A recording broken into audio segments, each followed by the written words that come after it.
Christina Maria Gadar here with Open Access Pilates Archives, here to share my antique rowing machine called the Seat of Health.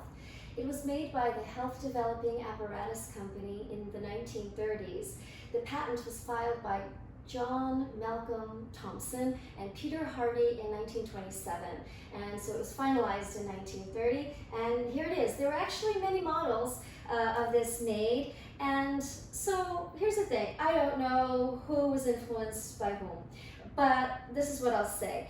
This was made in 1930. Joseph Pilates filed his prototype for the Reformer patent in 1924 in Germany before he came to the United States. That one, although I think he did say that you could use springs with it, the diagram showed more of a pulley weight system. I think that this might resemble more of the Junior Home Reformer Joe made. We did have some archival documentation of a floor reformer. It was taken on a rooftop and it had the box and the straps as well, but I don't think it folded.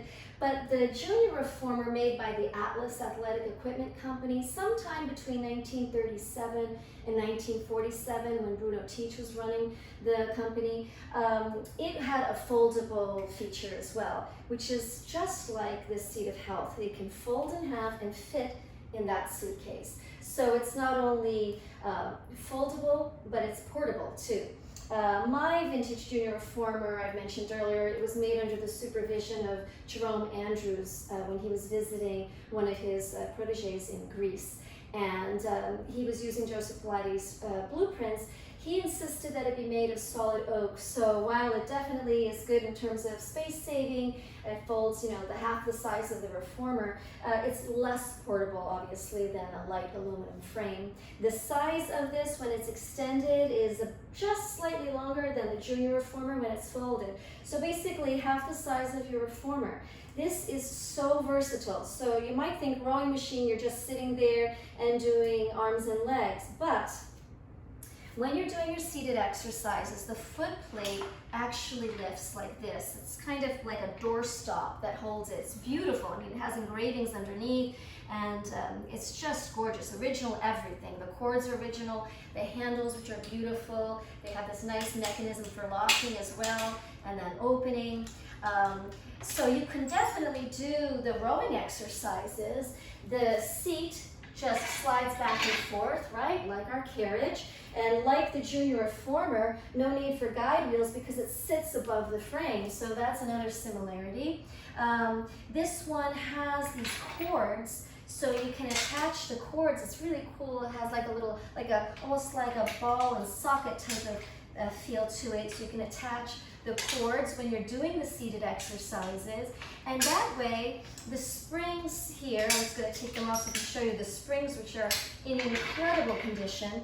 The two springs on the outside correspond to the seat.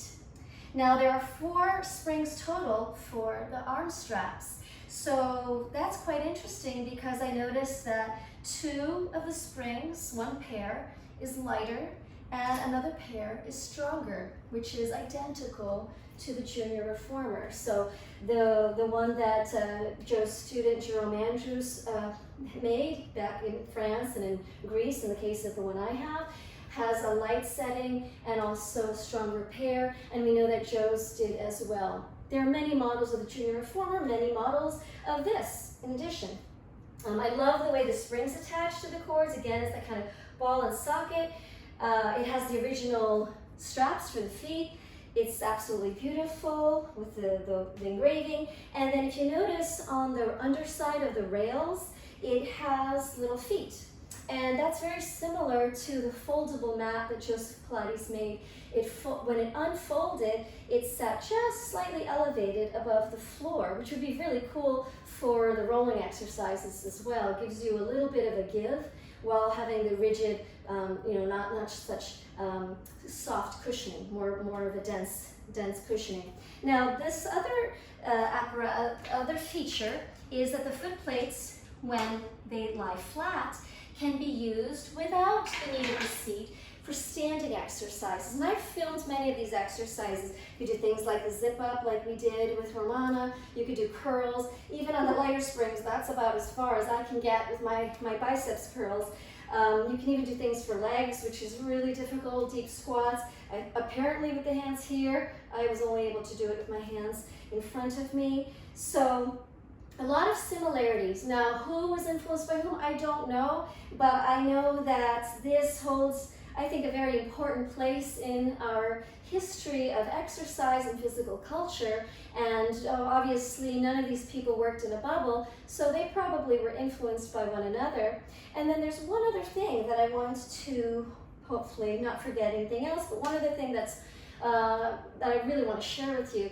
This apparently could be put vertical. So you could take the frame, like my Swedish bars, and you could use the pulley system, much like my wall pull exerciser. You can see my Eugene Sandow dumbbell handles were once also part. I have the cord on separated from it, but you could do wall pull exercises, which is basically our standing Pilates arm springs, standing at the end of the Cadillac or the guillotine. So this was a lot, and you could do things in the seated position, just using the foot straps for what they called abdominal reducing exercises, so our roll-ups and sit-ups. So it's absolutely incredible. I hope you love it just as much as I do. This to me is a museum type of piece. So unlike my vintage Reproduction Junior Reformer and my vintage slant boards, I don't use this one regularly. I want to preserve it because it is in pristine condition. The fact that the wheels